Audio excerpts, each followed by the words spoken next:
Hello guys! Hello Sagittarius! Welcome dito sa aking channel.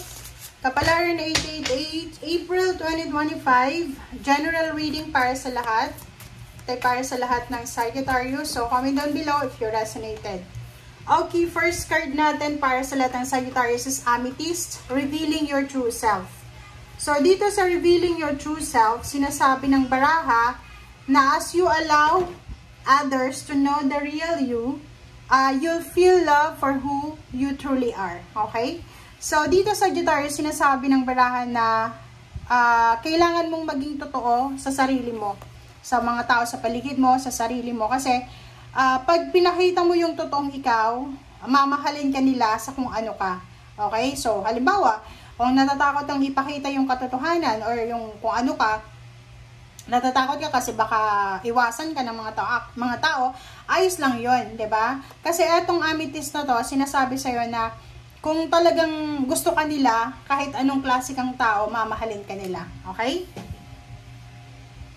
And mas maganda yung pinapakita natin kung anong totoo tayo kasi hindi tayo nagtitipto eh. Hindi tayo nagpi-people please and hindi tayo kinokontrol ng mga tao sa paligid natin.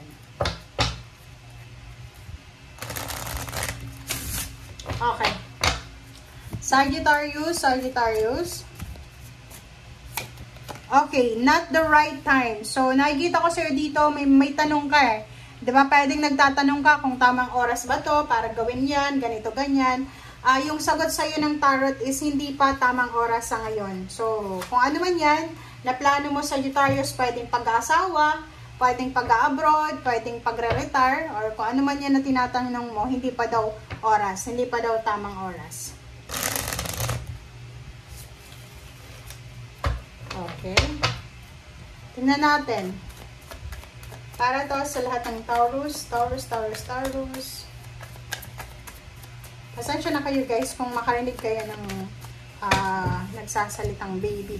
Okay? For Emperor. Okay.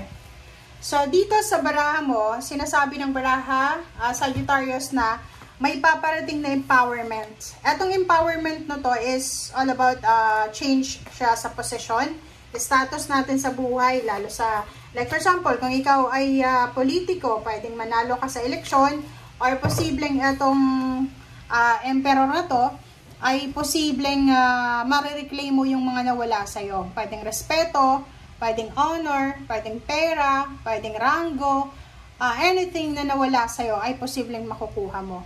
Okay? Babalik sa'yo. Next, Sagittarius is the Hermit. So, dito sa the Hermit, sa month ng April, since meron tayong Holy Week, kung ikaw ay Kristiyano, Catholic, Roman Catholic, spend time sa Holy Week na makapagpahinga, makapag-reflect, makapag-spend time sa family mo. And yun, maliwanagan yung isip nyo, makapagpahinga kayo ng maayos. Yun yung pinaka-importante. For the near future, nakikita natin dito yung Page of Pentacles. Incoming money siya ha, parang November to. So, for the month of November, may mga Sagittarius na makakatanggap kayo ng lump sum of money or pwedeng December na siya. Pwedeng bonus, pwedeng nagsisave ka ng pera simula ngayon. For example, ngayon pa lang, na March, nagsisave ka na pa konti-konti. So, sa end ng year na to, mayroon kang lump sum of money na mahahawakan. Okay? And yun yung sinasabi ng baraha mo dito na Page of Wands na in the coming months or years, nakikita ko ang sarili mo na isa ka ng financially stable. So, Sagittarius, nakikita natin na talagang nakatadhana ka siguro na yumaman, nakatadhana ka na maging successful or maging financially stable ka talaga. Okay? Ang dulas talaga guys ng mesa ko. Hindi ko alam kung bakit. Okay, Seven of Fire. So, yung Seven of Fire natin, sinasabi ng barahan na mayroong mga Sagittarius na talagang ilalaban mo yung pangarap mo sa buhay. Eto siya, diba? Gagawin mo ang lahat para makuha mo talaga yung financial success na minamanifest mo. Nakikita ko sa'yo dito, mayroong iba sa inyo na maraming pinagdadaanan na problema, like relationship problems, sleepless nights, anxiety, insomnia. depression, yung pinaka sinasabi ng baraha kung yan ang pinagdadaanan mo ngayong April or March, kailangan labanan mo yan. Okay? Next card is Queen of Air. Queen of Air, nakikita ko sa'yo dito na same with the financial. Nakikita ko na lahat ng yan na pinagdadaanan mo ay ma-overcome mo yan. Okay? Next card is Six of Water. Six of Water is Six of Cups siya. Be careful kasi maraming tao yung gustong bumalik sa buhay mo. Pwedeng ex, pwedeng friends, ex-friends, or pwedeng dating karelasyon, dating kaibigan, dating katrabaho, dating kakilala na pwedeng naging hindi maganda yung takbo ng relationship nyo, ang gustong makipagbalikan sa'yo. Ten of Air, nakikita ko yung recovery. So, pwedeng may mga relationship issues ka with your family, with your loved ones, with intimate relationship na posibleng maayos nyo or ma-resolve nyo this month of April. So, yung may mga grudges and resentment dyan, yung mga hindi makatulog dahil sa pag-iisip ng negative, dito sinasabi na makaka-recover ka. May closure na mangyayari. And King of Water, sinasabi ng bara sa'yo dito sa Sagittarius na kailangan mong kalmahin ang iyong sarili. Pwedeng meron kang kaaway na earth signs or water sign na posibleng maayos ito na relationship na to this April. Okay, Five of Earth, nakikita ko sa'yo dito na kung may mga problema ka sa pera, may health problems ka, yun ang posibleng magtatapos sa ngayon. Or yung mga iba sa inyo makaka-recover sa financial problems or health problems. Chariot card, sinasabi sa'yo dito ng Chariot na it's all about movement, travel, abundance, success, prosperity.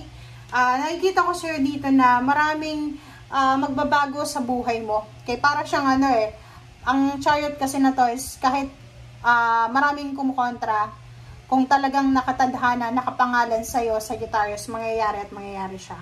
Okay? Next card natin is Strength. So, nakikita ko physically, mentally, spiritually, ay sobra-sobra kang magiging strong. And nakikita ko sa'yo na sa usaping trabaho, pwedeng yung iba sa inyo dyan, nakafocus lang sa trabaho, nakafocus lang kayo sa financial. Wala kayong oras para magsaya, but nakikita ko sa'yo dito na maraming words celebrating na okasyon, di ba? Sa family mo, may mga selebrasyon, sa kapatid, magulang, pamangkin, apo. And ikaw, since busy ka sa trabaho, marami ka din na dapat i-celebrate sa trabaho mo. Pwede may salary increase, may additional work, or may additional bonus. But, nakikita ko sa'yo dito na parang nagkakaundag-gaga ka, parang sobrang busy ka. Busy ka sa ginagawa mo na wala ka ng oras para magsaya. So, nakikita ko yung recognition, awards, rewards, success, and punong-puno ng motivation and determination ang Sagittarius na to. Umiwas ka lang sa selos, umiwas ka lang sa tukso na magselos, yung ilusyon na yung karelasyon mo may ibang taong minamahal, iwasan mo yun. So, if may mga couple dito na may mga pinoproblema kayo sa relationship nyo, yung parang may mga tamang hinala na yung karelasyon, may iba, or ganito ganyan, as much as possible, pag-usapan nyo yan. If hindi nyo kayang pag-usapan na kayong dalawa lang, kailangan nyo maghanap ng allies or mentor or taong mapagkakatiwalaan ng problema nyo, pwedeng counselor, na pwedeng makatulong sa inyo. Last two cards natin, sobrang excitement to Sobrang excited ka sa trabaho na posibleng ginagawa mo sa ngayon or sa trabahong i-offer sa'yo ng universe or sa trabahong pinag-a-applyan mo. Okay? Thank you guys for watching. Bye!